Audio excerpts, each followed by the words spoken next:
الحمد لله رب العالمين والعاقبة للمتقين والصلاة والسلام على سيد الأنبياء والمرسلين أما بعد فأعوذ بالله من الشيطان الرجيم بسم الله الرحمن الرحيم۔ حسد ایک مہلک روحانی بیماری ہے اور اس کا ابتدا اس کی جلنے سے، کسی کی نعمت کے حاصل ہو جانے سے شروع ہے، اس کا اختتام قتل پر ہے، اور معاشرے کے اندر یہ بہت تباہی پھیلانے والی بیماری ہے۔ اسی لیے پچھلے ادوار میں بھی جب کسی نے حسد کیا تو اس کا انجام بڑا برا ہوا، حتیٰ کہ ایک بادشاہ کی مجلس میں ایک وزیر نے حسد کیا دوسرے وزیر سے اور اسے قتل اور مروانے کی کوشش کری، آخر وہ خود ذلیل ہو گیا۔ آپ جانتے ہیں محمود غزنوی جو بادشاہ گزرا ہے، اور اس کا وزیر ایاز اس کو بڑا پسند کرتا تھا یہ محمود۔ دیگر وزراء جو تھے وہ اس بات کو ناپسند کرتے تھے کہ ایاز ہماری طرح کا ہی ایک وزیر ہے، لیکن بادشاہ اس کو اتنا زیادہ خاص کیوں اپنا وزیر سمجھتا ہے؟ تو بادشاہ اس کے اندر واقعی ایسی چیزیں دیکھتا تھا۔ جب اس نے کہا تھا کہ بھائی تمہیں جس کو آج جو چاہیے، میرا دل بڑا خوش ہے، اس چیز پہ ہاتھ رکھے میں اسے عطا کرتا ہوں۔ ہر کسی نے جا کے جو ہے نا مختلف قیمتی چیزوں پہ ہاتھ رکھا، بادشاہ دیتا چلا گیا، بھائی لے جاؤ۔ اور ایاز نے آ کے بادشاہ کے سر پہ ہاتھ رکھ دیا کہ بھائی بادشاہ جس کا ہو گیا اس کا تو سب ہو گیا نا، اللہ جس کا ہو گیا اس کا کیا سب کچھ نہیں ہو گیا؟ یہ عقل کی بات ہے۔ تو تبھی محمود اس کو پسند کرتا تھا، لیکن دیگر وزراء نے حسد کیا اور کہا کہ اس کو رات میں دیکھتے تھے یہ چھپ کر جاتا تھا، صندوقچہ کھولتا تھا، آگے وہ نہیں دیکھتے تھے، وہ سمجھتے تھے چوری کرتے، اب اس کو پھنساتے۔ لہذا انہوں نے بادشاہ کو شکایت لگائی حسد میں نا۔ بادشاہ نے کہا اچھا بھائی چلو مجھے دکھاؤ پھر رات کو، اگر یہ چوری کرتا ہے، چور ہے تو اتنے عرصے سے چوری کر رہا ہے، مجھے ہی نہیں پتا۔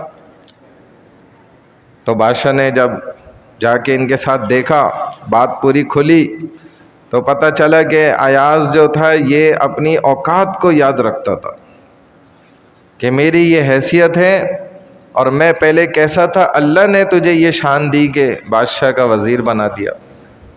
تو جاتا تھا، صندوقچہ کھولتا تھا اور اپنا پرانا لباس زیب تن کرتا پہنتا تھا، اور شیشے کے سامنے کھڑے ہو کے اپنے آپ کو نا ملامت کرتا تھا کہ دیکھ، یاد رکھ اپنی اوقات، کس مٹی سے اور کس گندے قطرے سے تو بنا ہے، اور کبھی تکبر یا حسد یہ برائیاں نہ کر جائیے۔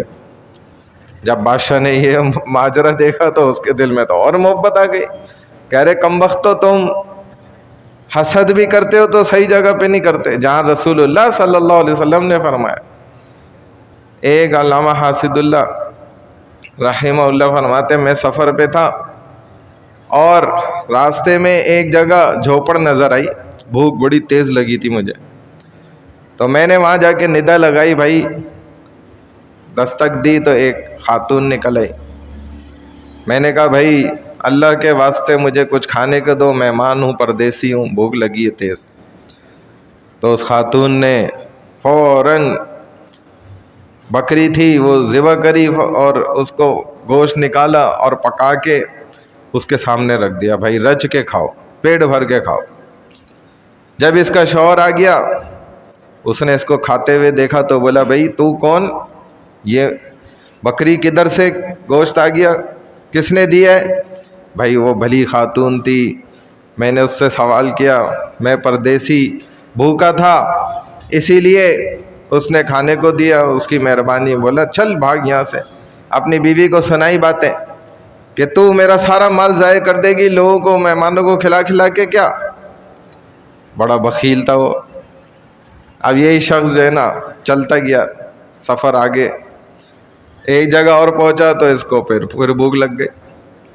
اب پھر اس نے دیکھا ایک جھوپڑ ہے، ادھر دستک دی، آواز لگائی، تو کہتے ہیں کہ وہاں پر ایک مرد جو تھا نا وہ اس نے دیکھا، پوچھا بھائی خیریت ہے، آپ مسافر لگتے ہیں، کچھ کھایا پیا ہے آپ نے، بھوکے تو نہیں ہے؟ کہا بھائی ہاں بھوک تو لگی ہے۔ کہتا بس ابھی آپ بیٹھے ہیں، میں آپ کا انتظام کروں۔ بکری اس نے ذبح کری اور پکا کے اس کو جو ہے پیش کر دی، بھائی کھاؤ، رج کے کھاؤ، آپ تو ہمارے لیے رحمت ہیں، اللہ کی نعمت ہیں کہ آپ ہمارے پاس آ گئے۔ اب یہ کھانے لگا، ادھر سے اس کی بیوی آ گئی کہ ارے کمبخت انسان، تو سب کچھ کھلا دے گا گھر کا اور روکو کیا؟ تو وہ کیا تھی؟ بخیل تھی۔ تو اس نے بولا یہ کیا ماجرا ہے کہ پیچھے بھی ایک گھر پہ روکا، ادھر الٹ تھا، وہاں خاتون بڑی سخی تھی اور ادھر آپ بڑے سخی تھے، ادھر مرد بڑا بخیل تھا، ادھر عورت بڑی بخیل ہے، سمجھ نہیں آئی۔